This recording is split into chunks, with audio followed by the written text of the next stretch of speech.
کے باڈی میں کم ہے تو دانت آپ کے بالکل خراب ہو جائیں گے. اس لیے بچوں کو وٹامن ڈی جو ہے وہ ان کا پورا کریں. غذا میں نے سارا لکھا ہوا ہے, آپ دیکھیں کون سی غذائیں جس میں وٹامن ڈی ہوتا ہے, اور فاسفورس اور کیلشیم. یہ دو چیزیں بھی غذا میں اگر نہیں ہوں گی تو دانت ویک ہوں گے. ٹھیک ہے. اور چھوٹے بچے چاکلیٹ کھا رہے ہیں, مٹھائی کھا رہے ہیں, تو ان کو مٹھائی اور چاکلیٹ سے مت روکیں. جی ہاں اچھا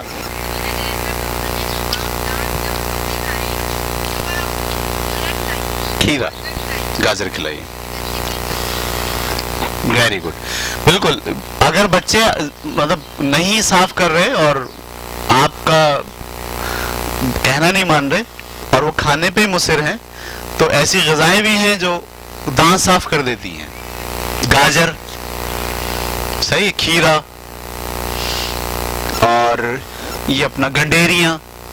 ہم کہتے ہیں نا بچوں کو ہفتے میں ایک دن گنڈیریاں چسوائیں.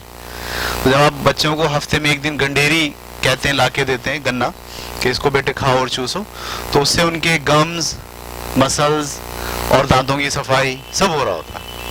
صحیح. ہمارے یہاں اب رواج نہیں ہے اب گنڈیری کھانے کا. اس کو رکھیں رواج میں. ہاں لوگ گنڈیری کھاتے ہیں صرف پیلیے کے چکر میں. نہیں, اس کو آپ ہر ہفتے اگر اپنی غذا میں لے آئیں, کیونکہ گنا ہمارے یہاں گنڈیریاں مل جاتی ہیں. ٹھیک ہے. اسی طرح بچوں کو چوئنگم جو ہے وہ بھی گاہے بگاہے جو ہے وہ کھلانی چاہیے کہ بچے جو ہے چبائیں. ٹھیک ہے. اگر بچہ چنگم کھا رہا ہے تو اس کو منع نہیں کریں. ہاں چنگم نکال کے کہیں چپکا رہا ہے تو اسے منع کریں. چنگم کھانے سے منع مت کریں. ہم چنگم کھانے سے ہی منع کر دیتے ہیں. کیوں؟ کیونکہ وہ جگہ جگہ چنگم چپکا رہا ہوتا ہے. تو چنگم چپکانا منع ہے, چنگم کھانا جو ہے وہ منع نہیں ہے. کیونکہ چنگم دراصل کیا کرتا ہے, آپ کے جو گمز ہیں ان کو اسٹرانگ کرتا ہے. اسی طرح سے یہ جو ہم لوگ چھالیاں کھاتے ہیں, ٹھیک ہے, اگر آپ اپنے طور پر چھالیاں مینیج کر لیں, اپنے طور پر چھالیاں مینیج کرنے کا مطلب دیکھ کے ایسی چھالیاں جس میں نشہ نہ ہو, وہ اگر آپ مینیج کر لیں, بازار سے خرید سکتے ہیں, کتر سکتے ہیں, مٹھاس میں ڈال سکتے ہیں, خود سے شہد میں ڈال سکتے ہیں, اور پھر وہ بچوں کو جب آپ دینا شروع کریں گے تو جو چھالیاں بچے کھاتے ہیں نا, اس سے بھی ان کے دانت کیا ہوتے ہیں, اسٹرانگ ہوتے ہیں. لیکن ہمارے ہاں جو چھالیاں آ رہی ہیں مارکیٹ میں, وہ چھالیاں صرف چھالیاں نہیں ہیں, اس چھالیاں کے ساتھ کیا ہے, نشہ ہے جو بچوں کو نقصان دیتا ہے. تو دانتوں کی صحت کے لیے بہت اسپیشل توجہ آپ کو دینی پڑے گی, اس لیے کہ دانت صحیح ہے تو پھر لائف صحیح ہے. اگر دانت صحیح نہیں ہے, خراب ہے, تو لائف خراب ہے, کھانا نہیں کھا سکتے آپ. ٹھیک ہے. یہاں تک ہم آگے دانتوں کی صحت. اس کے بعد ہم پڑھنے جا رہے ہیں بیماریوں سے نمٹنا. ہم بچوں کی جسمانی صحت میں بیماریوں سے کیسے نمٹتے ہیں. ٹھیک ہے. یہ آپ کو اسپیشلی تھوڑا سا اس پہ غور کرنا پڑے گا. ہمارے ہاں یہ رائج ہو گیا ہے کہ بس تھوڑی سی بچے کو چھینک آئی, تھوڑی سی اس کی ناک نکلی, اور ہم نے اس کو کوئی نہ کوئی سرپ دینے کی ٹھان لی. تھوڑی سی اس کو کھانسی ہوئی اور ہم نے اس کو فوراً جو ہے وہ سرپ اور اینٹی بایوٹکس دینا شروع کر دی. ابھی اس کو بخار 100 ہوا ہے, 101 ہوا ہے, اور ہم اس کو ڈاکٹر کے پاس لے گئے اور ڈاکٹر نے 4 کیپسول صبح دوپہر شام کے حساب سے 2 گولیاں اور ایک سیرپ کی بوتل پوری لگا کے دے دی, اور آپ نے وہ لا کے اس کو کھلانا شروع کر دیا. یہ انتہائی خطرناک رویہ ہے, ذہن میں رکھیں یہ بات, کیونکہ جو دوائیں ہیں یہ زہر ہیں, ڈرگز ہیں. یہ جو دوائیں مارکیٹ میں مل رہی ہیں ڈرگز ہیں, اور اس میں خاص طور پر جو اینٹی بایوٹکس دوا ہے وہ تو سمجھ لیجئے کہ زہر ہے پورا. ہمارے ہاں تو ایک بہت مشکل مرحلہ آ گیا ہے کہ آپ جس ڈاکٹر کے پاس جاتے ہو بچے کو لے کے, وہ سب سے پہلے آپ کو کیا دے دیتا ہے, اینٹی بایوٹکس. یہ انتہائی خطرناک میڈیسن ہوتی ہے اینٹی بایوٹکس, پورے جسم کے سارے نظام کو تہ و بالا کر دیتی ہے. یعنی اس کو بالکل بیچارے کو کھانسی ہوئی تھی تھوڑی سی, اور آپ نے اس کو اینٹی بایوٹکس دے دی, ایسے جیسے پتہ نہیں کتنی بڑی ایمرجنسی نافذ ہو گئی. تو اس کو آپ کو تھوڑا سا اس فلسفے کو سمجھنا پڑے گا. مجھ سے آپ متفق نہیں ہوں گے, لیکن آپ جب اس پہ پڑھیں گے, مطالعہ کریں گے, تو آپ کو اندازہ ہو جائے گا کہ یہ بات صحیح ہے. دیکھیے, یہ جو جسم ہے یہ خدا نے بنایا ہے. اس جسم میں ٹھیک ہونے کی صلاحیت ہے. یعنی جب یہ بیمار پڑتا ہے تو یہ بیمار یہ خود بیماری کے خلاف لڑتا ہے، یعنی ہر انسان کا جسم بیماری کے خلاف لڑتا ہے. جسم کی وہ صلاحیت جو بیماری کے خلاف لڑتی ہے اسے کہتے ہیں اینٹی باڈیز. کیا کہتے ہیں؟ Anti bodies. ہر باڈی میں وہ صلاحیت ہوتی ہے جو بیماریوں کے خلاف لڑنا جانتی ہے. اس صلاحیت کو آپ کیا کہتے ہیں؟ Antibodies. جس جسم میں اینٹی باڈیز بہت اسٹرانگ ہوں گی وہ بیمار نہیں پڑے گا. جس باڈی میں اینٹی باڈیز ویک ہو جائیں گی وہ بیمار پڑے گا. اب مجھے کھانسی ہوئی، صحیح ہے، میں کیا کرتا ہوں، میں آپ کو بھی مشورہ دے رہا ہوں، آپ اپنی اینٹی باڈیز کو موقع دیں کہ وہ اس کھانسی سے لڑے، تھوڑا برداشت کریں. تو آپ کی اینٹی باڈیز جو اندر ہے، یہ جو بیماری کے خلاف لڑنے کی صلاحیت خدا نے رکھی ہوئی ہے، وہ کیا کرتی ہے، وہ اس بیماری سے لڑتی ہے اور لڑتے لڑتے قابو پا جاتی ہے، 1 دن 2 دن 3 دن میں. تو آپ کی اینٹی باڈیز کیا ہوتی ہے، حاوی ہو جاتی ہے. پھر آپ کو کھانسی کافی دنوں تک نہیں ہوگی، اس لیے کہ آپ کی اینٹی باڈیز اسٹرانگ ہو گئی. صحیح ہے. آپ کو بخار چڑھا، بخار دراصل بیماری نہیں ہوتی، کسی بیماری کی علامت ہوتی ہے. آپ نے اپنی اینٹی باڈیز کو موقع دیا کہ وہ اس کو ٹیکل کرے، اس کو ہینڈل کرے. 3 دن 4 دن 5 دن بخار اگر ہے تو اس کے بعد آپ جائیں دوا لینے. جب تک آپ کو 3 دن، میں تو یہاں تک کہتا ہوں کہ اگر بچے کو شدید بخار ہے، 103 ہو گیا ہے، تو آپ رات کو پٹیاں کریں، اس کی اینٹی بایوٹکس مت دیں پلیز. اس لیے کہ وہ بخار بیماری نہیں ہے، بخار تو علامت ہے، بیماری کچھ اور ہے. جو کچھ اور بیماری ہے اس کے خلاف باڈی کام کر رہا ہے، وہ اینٹی باڈیز کام کر رہی ہیں. آپ اس کا بخار کم کریں، اس کو بخار کو مینیج کریں، اس کو نہلائیں، اس کو پٹیاں رکھیں، اس کو جوس پلائیں، اس کو شربت پلائیں، اس کو غذا دیں، ایسی دلیا کھلائیں، اور اس کی اینٹی باڈیز کو موقع دیں کہ وہ کیا کرے، اس بیماری سے لڑے. اگر اس کی اینٹی باڈیز کامیاب ہو جاتی ہے تو اب یہ بیماری اس کو بہت عرصے تک نہیں ہوگی، اس لیے کہ وہ جسمانی طور پر کیا ہو گیا، اسٹرانگ ہو گیا. ہمارے ہاں تو بہت مشکل، انجیکشن فوراً اور اینٹی بایوٹکس. یہ جو وہ کون سی ایک دوا آئی ہے، آگمنٹم ہے نا، او مائی گاڈ. آپ صرف اور صرف انٹرنیٹ پہ جا کے آگمنٹم کو ذرا پڑھ لیجئے، وہ اس کا انجیکشن بھی ہے. کس کا؟ ہاں، مجھے بہت سارے نام نہیں پتا، میں اصل میں بہت دور رہتا ہوں میڈیسن سے، اور آپ کو بھی دعوت دوں گا بہت دور رہیں، اس لیے کہ جتنا میڈیسن کے آپ قریب ہیں اتنا آپ ڈرگز استعمال کروا رہے ہیں بچوں کو، اتنا آپ زہر کھلا رہے ہیں. جبکہ آپ کے باڈی میں یہ موقع اللہ تعالیٰ نے رکھا ہے، یہ صلاحیت رکھی ہے کہ وہ بیماری کے خلاف لڑ سکتا ہے. بعض بیماریوں کا تو علاج ہی نہیں ہے. آپ کو پتا ہے ڈینگی ہوتا ہے، اس کا علاج نہیں ہے، کوئی دوا نہیں دیتے آپ ڈینگی میں. ڈینگی میں کیا کرتے ہیں ڈاکٹر؟ ڈینگی میں ڈاکٹر اسپتال میں ایڈمٹ کر کے اس کا ٹمپریچر نیچے رکھتے ہیں بس. جو بندہ بیٹھا ہوتا ہے اس کو بولتے ہیں ہر 2 گھنٹے بعد اس کو پیناڈول دو، اور اگر زیادہ ہو جائے تو پٹیاں رکھو. کیونکہ وہ جو وائرس جسم میں موجود ہے اس کی بیماری کا ان کے پاس کوئی علاج. اچھا، کون لڑ رہا ہے اس وائرس سے؟ اب اینٹی باڈیز لڑ رہی ہے. اس کے لیے کہتے ہیں اس کو جوس پلاؤ تاکہ اس کی جو قوت ہے وہ بڑھے. اور اس کا جو ٹائم ہے اس وائرس کا وہ ہے 7 دن. یعنی 7 دن تک آپ کو کرنا کیا ہے، بخار شوٹ ہونے نہیں دینا ہے، اینٹی باڈیز کو اسٹرانگ رکھنا ہے. 7 دن کے بعد وہ وائرس خود کیا ہوگا، مر جائے گا. تو بھائی آپ کے جب جسم میں اینٹی باڈیز ہیں تو آپ ان کو اسٹرانگ کیوں نہیں کرتے؟ ہم ڈر جاتے ہیں، ہم کو بچوں سے زیادہ محبت ہوتی ہے، ہم اس کا بخار 100 ہی ہوتا ہے کہ ہم سے برداشت نہیں ہوتا، پتہ نہیں کیا ہوگا، ہمیں برے برے خیالات آتے ہیں، ایسا ہو جائے گا ویسا ہو جائے گا، ہم فوراً لے کے بھاگتے ہیں ڈاکٹر کے پاس. ڈاکٹر آپ کے اس رویے کو بہت اچھی طریقے سے سمجھ گئے. صحیح. ہاں، وہ پھر آپ کو جو دوا لکھ کے دیتے ہیں نارمل نہیں دیتے، حالانکہ ایسی میڈیسنز بھی ہیں جو نارمل ہیں. وہ نہیں دیتے آپ کو نارمل, وہ آپ کو دیتے ہیں, آپ جب ساری دوا خریدتے ہیں تو 600-700 روپے لازمی آپ کے خرچ ہو جاتے ہیں. اس سے آپ کو تھوڑا سا اوائڈ کرنا چاہیے اور اپنے بچوں کی اینٹی باڈیز کو اسٹرانگ کرنا چاہیے. صحیح ہے. یہ فوراً ڈاکٹر کے پاس بھاگنے کا جو رویہ ہے یہ انتہائی خطرناک ہے. فوراً سیرپ پلانے کا جو رویہ ہے یہ انتہائی خطرناک ہے. اس لیے کہ آپ یوں سمجھ لو کہ آپ کے جسم میں جو صلاحیت تھی اس صلاحیت کو آپ ڈیمیج کر رہے ہو. ٹھیک ہے. اچھا, اینٹی بایوٹکس کب دی جائے؟ جب آپ کے پاس کوئی چارہ کار نہ ہو, یعنی آپ کے پاس یہ آپشن کوئی بچے ہی نہ, اب میرے پاس کوئی آپشن نہیں ہے کہ میں کیا دوں, تو پھر اب آپ کے پاس کیا بچتا ہے؟ Antibiotics. اینٹی بایوٹکس کے سائیڈ ایفیکٹ ہوتے ہیں پھر, یعنی جیسے آپ نے اینٹی بایوٹکس دی, آگمنٹم کی بات ہو رہی تھی, آگمنٹم کی دوا کا اگر آپ سائیڈ ایفیکٹ پڑھ لیں تو سب سے بڑا سائیڈ ایفیکٹ گردے فیلئر ہے.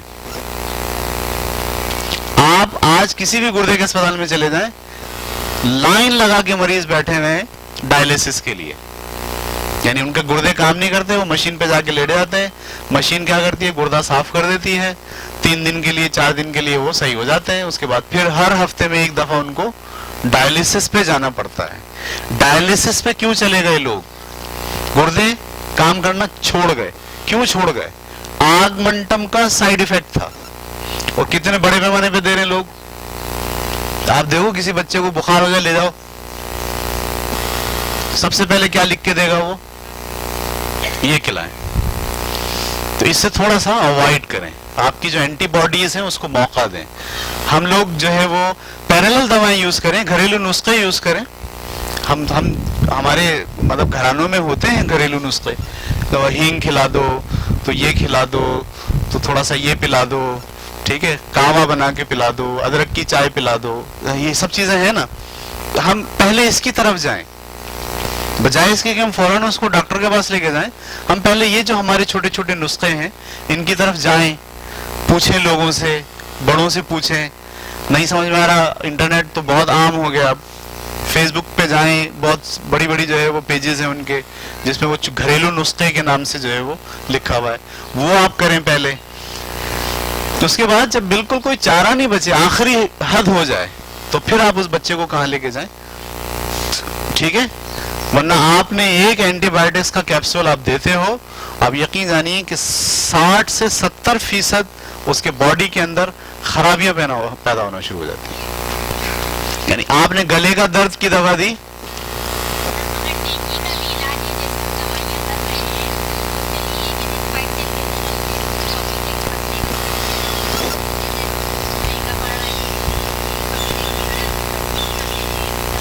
ہاں یہ دوا ہے, یوں سمجھ لیجئے وائٹ سیل کو پاور دے رہا. اصل میں وائٹ سیل کیا ہے یہ سمجھنا ضروری ہے. وائٹ سیل ہی دراصل آپ کی اینٹی باڈیز ہیں. بیماری کے خلاف کون لڑ رہا ہوتا ہے؟ وائٹ سیل لڑ رہے ہوتا ہے. یعنی وہ اگر اسٹرانگ ہے تو بیماری کے خلاف لڑیں گے. ڈینگی کا سب سے بڑا مسئلہ حملہ کیا ہے؟ وہ کیا کرتا ہے؟ آپ کی اینٹی باڈیز پر ایفیکٹ کرتا ہے. یہ بیماری ایسی ہے جو اینٹی باڈیز جو آپ کی ہے, یعنی جو بیماری کے خلاف لڑے گی, اسی کو وہ کیا کر رہا ہے؟ کھا رہا ہے, اسی کو ڈیمیج کر رہا ہے. تو آپ کیا کرتے ہو اس کے خلاف میں؟ آپ یہ کرتے ہو کہ آپ اپنی اینٹی باڈیز کو اسٹرانگ کرتے ہو. جیسے کہا کہ پپیتے کا رس پئیں, پپیتے کے پتوں کا رس نکال کے پئیں, یا سیب کا رس نکال کے پئیں. تو وہ دراصل آپ کیا کر رہے ہو؟ وہ دوا نہیں ہے, وہ آپ کی اینٹی باڈیز کو اسٹرانگ کرنے کی چیز ہے.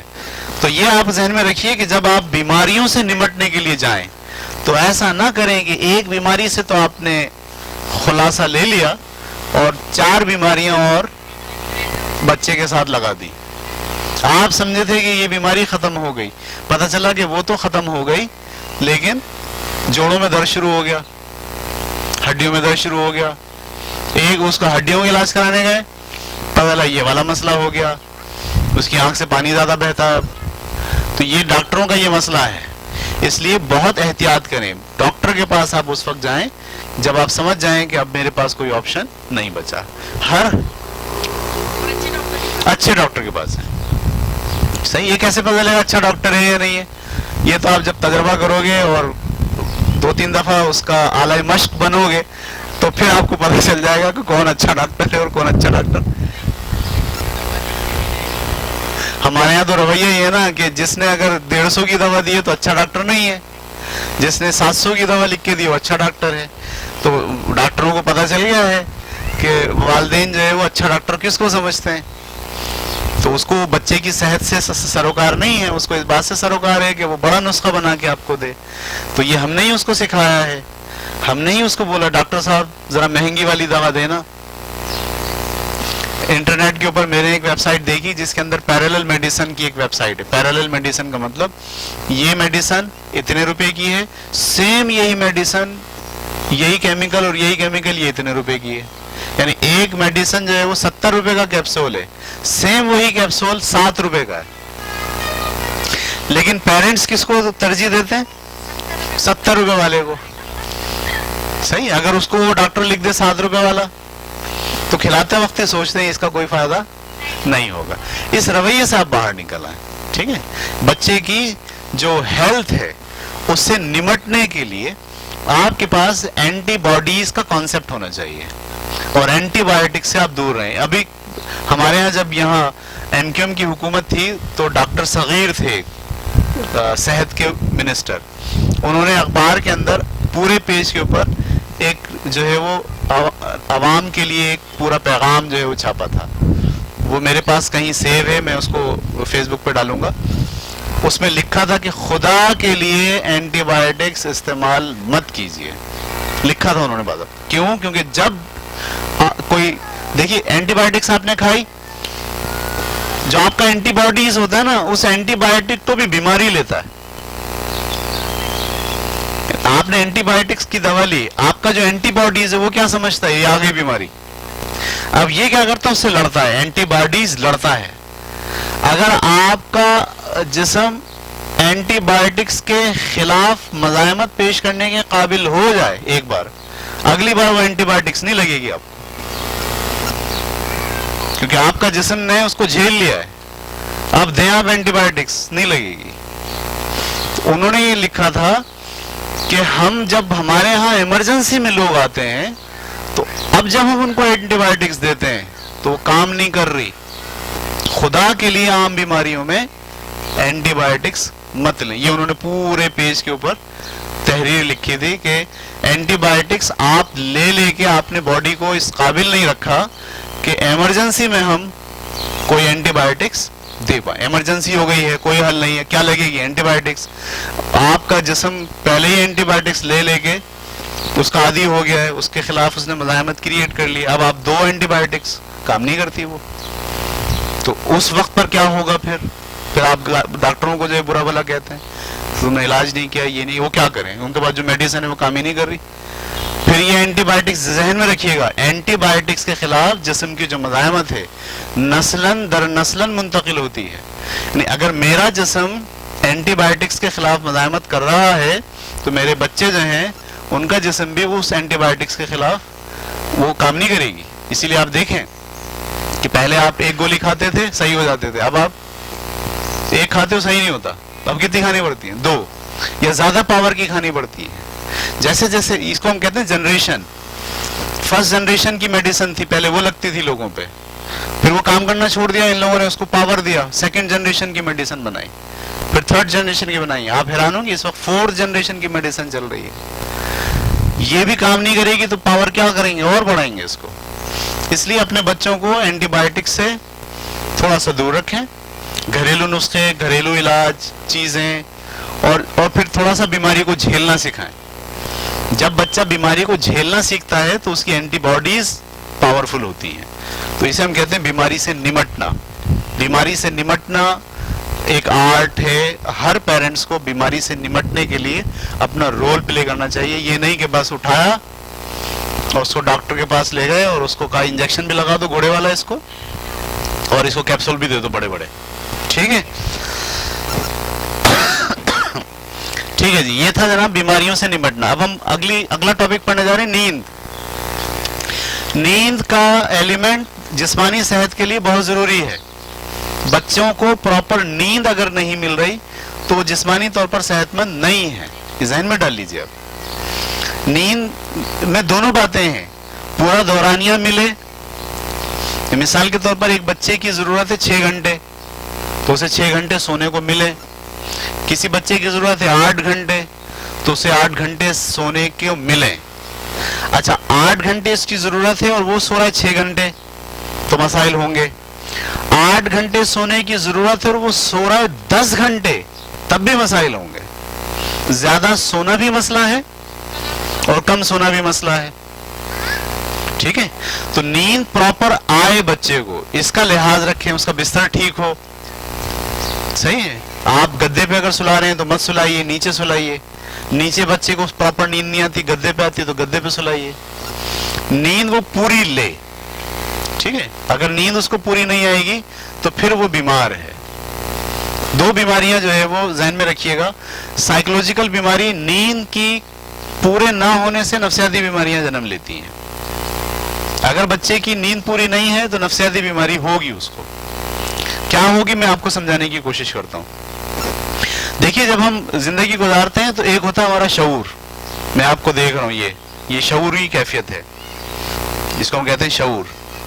اچھا, صبح میں نے ناشتے میں کیا کھایا تھا, اب میں جو سوچ رہا ہوں یہ خیال ہے.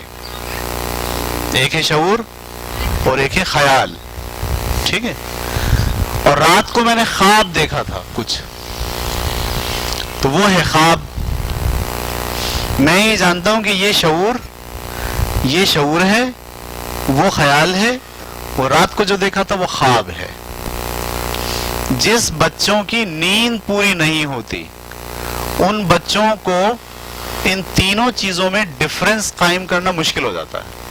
وہ نہیں سمجھ پاتے کہ شعور, خیال اور خواب, بعض اوقات وہ سب کو کیا کر دیتے ہیں, مکس کر دیتے ہیں. انہوں نے جو خواب دیکھا تھا اس کو بھی وہ کیا سمجھنے لگتے ہیں, شعور. انہیں جو خیال آیا تھا اس کو بھی کیا سمجھنے لگتے ہیں, صحیح ہے. صحیح ہے. میں ایسے بہت سے بچوں سے ملا ہوں جن سے بات کرتے ہیں تو وہ عجیب طرح کی باتیں بتاتے ہیں. وہ کہتے ہیں کہ میرے چاچا نے میرے تایا کو گولی مار دی. کیا کر دی, گولی مار دی. میں نے بولا گولی کب ماری, بولا کل ہمارے چاچا کی تایا کی لڑائی ہو گئی تھی, ہمارے چاچا نے ہمارے تایا کو گولی مار دی. جب کہ ایسا نہیں ہوا. یہ کیا ہے بچے, ایکچولی بچے نے جو سوچا ہے یا جو خواب دیکھا ہے اس نے اسے کیا سمجھ لیا ہے, صحیح سمجھ لیا ہے. بے شمار بچے جو پڑھنے میں بہت کمزور ہوتے ہیں, بہت کمزور, جن کو آپ پڑھا رہے ہوتے ہیں وہ نہیں پڑھ رہے ہوتے. ان کا بنیادی مسئلہ یہ ہوتا ہے کہ ان کا شعور, ان کا خیال اور ان کا خواب مکس ہو چکا ہوتا ہے. وہ کلاس میں آپ پڑھا رہے ہو, ان کو یہ نہیں پتا تھا کہ یہ شعور ہے. وہ پچھلے خیال کو, خواب کو, سب کو کیا کر لیتے ہیں, مکس کر لیتے ہیں. یہ پھر نفسیاتی بیماری کی ابتدا ہو جاتی ہے بچے کے اندر, پھر وہ مینیج کرنا مشکل ہوتا ہے. میں ایسے کئی لوگوں کو جانتا ہوں جو باضابطہ نفسیاتی مریض ہو گئے, یعنی جس کو ہم کہتے ہیں پاگل ہو گئے. ہمارے یہاں ایک سر آتے ہیں تو وہ بیچارے جو ہے وہ بالکل آؤٹ ہو گئے. نام آپ کو پتا ہے سب کو جو ہمارے یہاں اساتذہ ہیں. تو ان کا اسٹارٹ کہاں سے ہوا تھا کہ وہ میرے پاس صبح پڑھانے آتے تھے اور رات بھر انٹرنیٹ پہ بیٹھ کے مختلف کام کرتے تھے. جب مجھے پتا چلا تو میں ان کے پیرنٹس سے ملا. میں نے کہا کہ بھائی یہ آپ کا بچہ رات بھر جو ہے وہ انٹرنیٹ پہ بیٹھتا ہے, صبح پڑھانے آتا ہے, یہ سوتا کب ہے؟ کہہ رہے نہیں یہ ہم نے, یہ مانتا نہیں ہماری بات, اور یہ ہے وہ ہے, چلو سیکھ ہی رہا ہے.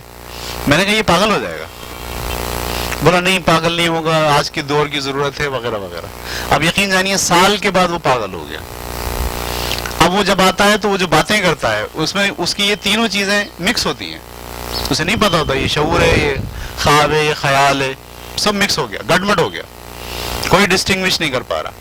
تو نیند کا پراپر پورا کرنا, بچے کو سلانا مناسب طریقے سے, پوری اس کی نیند ہو, یہ پیرنٹس کی ذمہ داری ہے.